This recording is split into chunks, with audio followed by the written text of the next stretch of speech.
Rob Tassoni. I'm the principal at Lakeside College. I'm Amanda Trewin, and I'm the head of secondary school here at Lakeside College. One of our key foci as part of our strategic plan is to develop a stronger sense of student agency in their learning. Given that we were working on our strategic plan, we were really trying to focus on building a more robust and positive learning culture at the school. We have a very multicultural community. We have a wide range of academic abilities. Regardless of that, we still wanted to have high expectations for all of our students. We also want to have an increase in the desire for our kids to learn. Just imagine if, kids were just couldn't wait to get into the place, that learning was, or school was, a place that's exciting and where the possibilities were endless, as opposed to just something they have to do. And so I thought, well, who better to ask than the kids themselves? It just so happened that we were issuing out surveys to all of our students, asking for feedback on how their teachers were delivering course content. I personally took that survey as a platform or an opportunity to start my work in this agency sort of area. And once I had some data on what I did well and what I wanted to improve, I literally handed it over to the students and said, well, what does that look like? So the students essentially had to design what our classes looked like. Because it was their idea, the student buy-in was far greater. It did sort of start as quite a heavily scaffolded exercise. So, for example, I was still setting a learning intention for the lesson. I was providing the success criteria on the board. I also provided students with a copy of that, which subsequently broke the success criteria down into surface, deep, and transfer learning, so that straight away my kids could see, okay, well, if I'm sitting on the surface, this is sort of what I can do. If I'm starting to, really make connections in my content and my level of understanding is significantly deeper, then I'm in the deep column.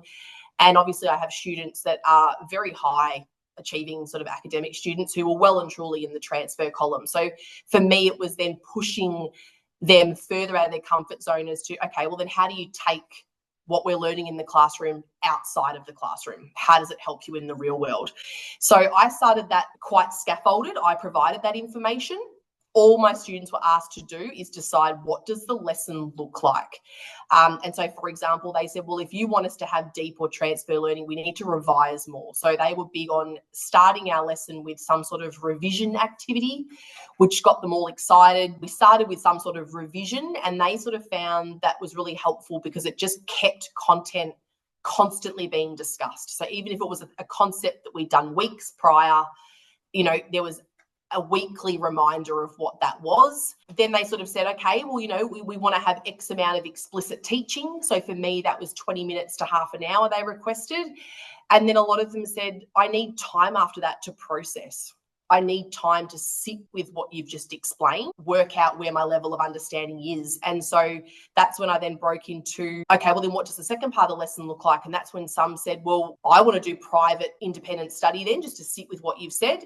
Some said, no, I want more one-on-one time. I want to sit with you and keep the conversation going. Some wanted to work on review questions or start creating notes or work out how they were going to document that information. So it started quite scaffolded. And then as the students got more comfortable with sort of saying, this is what we'd like, it led to them designing their own learning intention and creating their own success criteria. Lots of group work. That was something that was wonderful to see, is my weaker students pair up with stronger students, like identify, I need to go and sit with that kid over there because they've got a far greater understanding than me and we need to work together. Because as much as they sort of do want to have control over everything, it's daunting when you say, off you go, you do it all. And the first response I had for them is, we'll just do whatever you tell us to. What Amanda did in her class was a really good example of how we can engage students in class level in having control and some agency over how they learn and what they and what process they use to actually learn within the classroom setting. Using agency by design really helped. It helped me in terms of thinking about the future. The good thing about the book itself is that it's got some really easy to follow strategies that are easy to follow and gives you a good roadmap for full implementation So how do we provide students with that greater sense of control over their own learning when they learn, what they're learning in particular? That would be sort of almost like a utopia in a school. It's just a matter of how do we do it more on a systemic school-wide level. When I went through the book itself, soon became aware that there is so much more to do in that space. Yeah.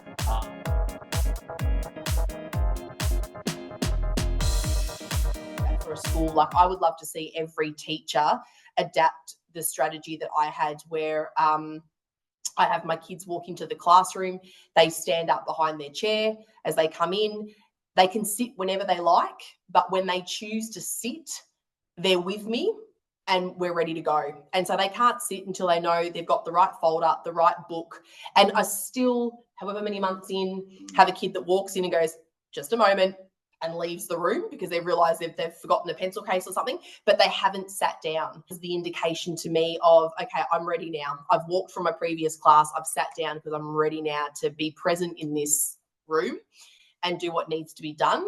The most eye-opening thing for me in this agency by design process was just, I thought that I know my students very well, but I just thought that how I was doing it best suited them all. And it turns out I've suited 90% of them.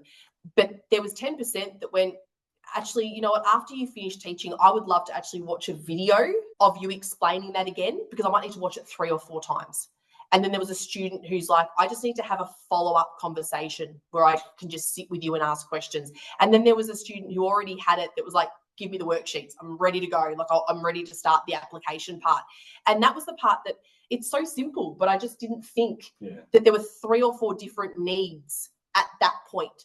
And this design allows you to cater all of them, and every single student's preference is covered, and the teacher just controls what can be offered. And I was actually quite surprised it really didn't create too much extra work for me. I think once it's set up, it's quite easy to continue.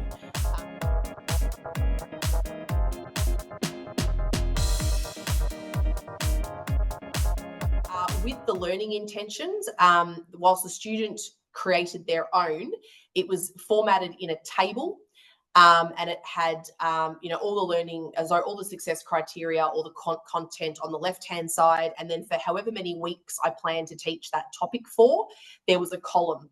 And so every single week the students had to write down, where am I at on that particular dot point or that particular concept at this point in time. So again, they could tick deep transfer, surface deep or transfer, or they could tick I'm really struggling, I don't understand it, or they could tick yep, I'm getting there, I'm confident I'm going to get there, and they could tick yep, I'm all over it, I've got this concept down pat. And every single week I would say, show me your success criteria, and they just wrote it in grey lead, so each week they were able to move where their understanding was.